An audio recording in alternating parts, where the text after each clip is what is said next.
The Chambers of those WHO Inflated Prices for Dishonest Gain Part 2.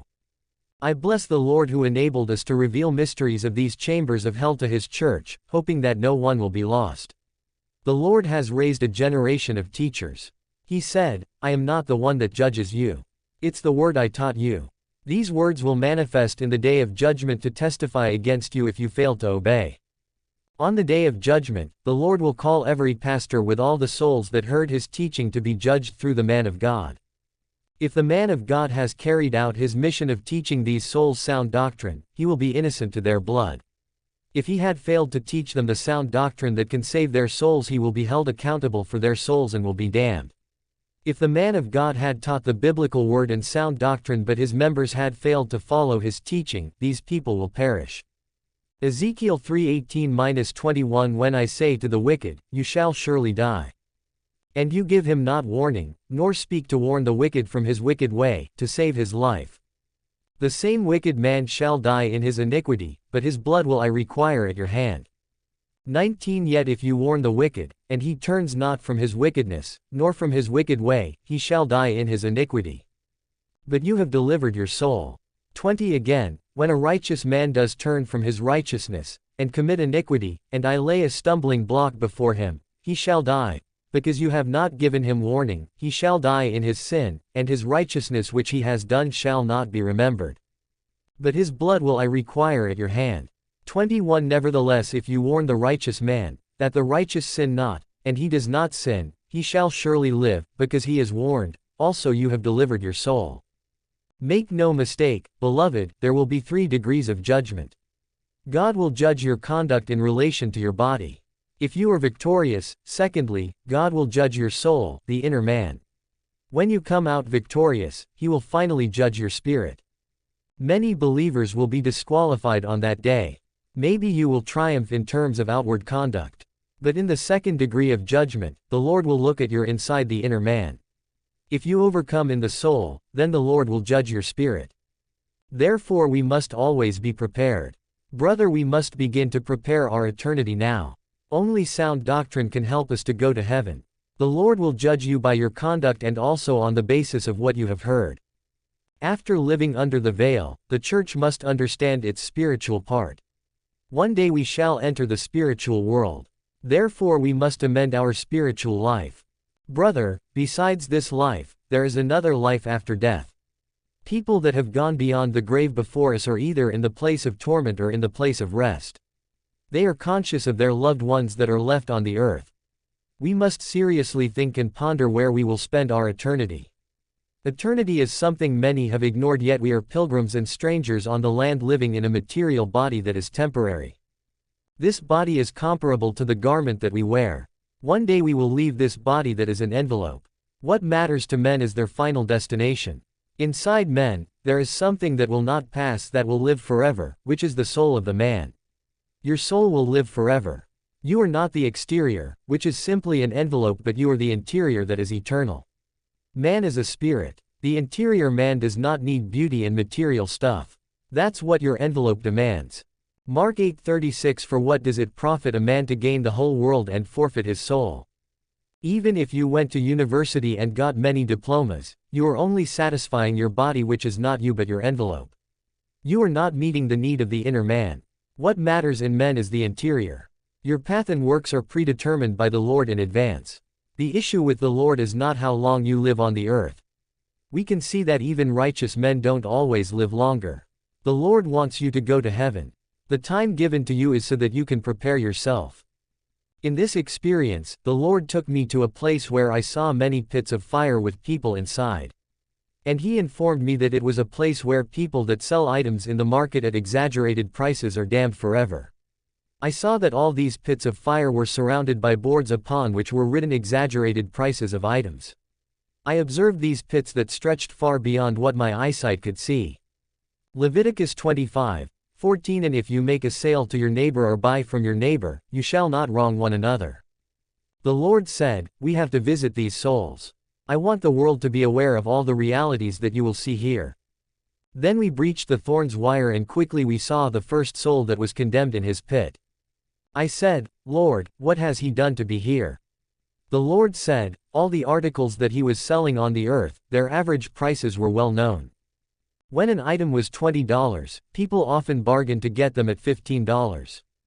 But when this man was selling his goods, despite the fact that the prices of his items were well known, he was giving the prices of his items on the basis of people's appearance.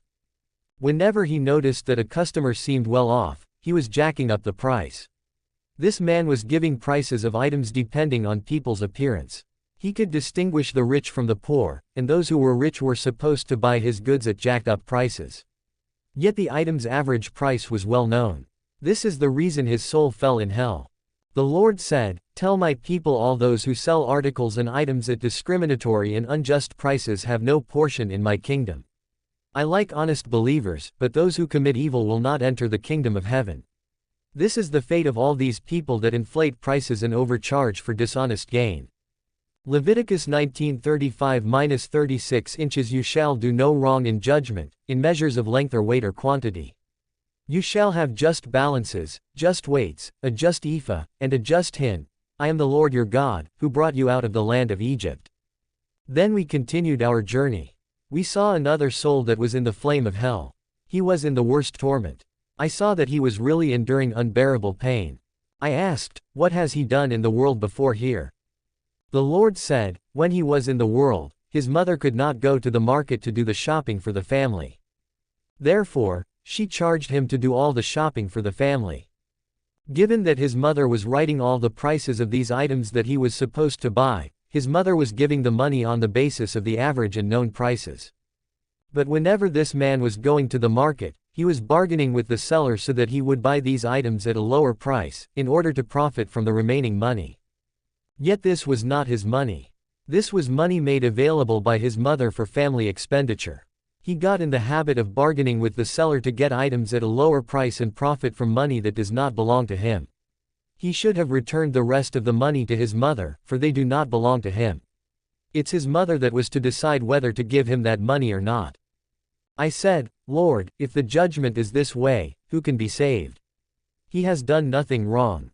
The Lord said, "Even if he bargains to get items at a lower price, it's still not his money. He should have returned the money to his mother. His task was just to buy goods and return the rest of the money to his mother, for it does not belong to him." Leviticus 19:11, You shall not steal, you shall not deal falsely, you shall not lie to one another. Then we went to the next pit, where I saw a lady who was in extreme torment. Liquid fire and grill were falling on her, and she was begging the Lord to save her. The Lord said, she was a married woman. Her husband was taking care of her when she was pregnant. She told her husband, "Since I am feeling exhaustion, we need to employ a mate that can help us, so that what I cannot do, she would do it for me." The husband said to her, "I have no time. Just find a maid that you trust and I will pay her salary." When the maid came, she asked for a salary of $300. But the lady bargained with her and she accepted a salary of $250. This lady told her maid, "Don't tell my husband that your salary is $250. But I will be paying you that amount. I only want my husband to know that we have agreed to a salary of $300. But every time my husband gives me $300, I will pay you $250. Only $50 will be mine." That is the way this lady was left with $50 every month, and she fell in hell as a result of dishonesty. Proverbs 21:6 The getting of treasures by a lying tongue is a fleeting vapor and a snare of death. Then the Lord took me to a place where I saw a man sitting inside a cauldron that was burning. The man was fighting to get out and he was screaming. The Lord said, "You have sinned, and this is the wage of sin you are suffering." I asked, "What has he done?" The Lord said, he was in charge of doing provision for the family. Every day his mother gave him money to do the shopping for the family. The mother did not make a list of what he was to buy. She just gave him an amount that she thought was enough for daily provision. Though this man was doing shopping that was enough for the family, whenever some money was left, he was using it for himself instead of returning it. If only he could give back the money, he would not fall here in the place of torment. Many souls were stuck in this segment of hell because of overcharging. If you had done this, please return the money to your parents and confess. If you no longer have money to return, find something symbolic that has value in your eyes. If you have been lying to your customers, take what is considerable and get to see the pastor. Luke 11:41 NKJV. But rather give alms of such things as you have, then indeed all things are clean to you. Ezekiel 33:11. Say to them, As I live, said the Lord God, I have no pleasure in the death of the wicked, but that the wicked turn from his way and live. Turn you from your evil ways, for why will you die, O house of Israel?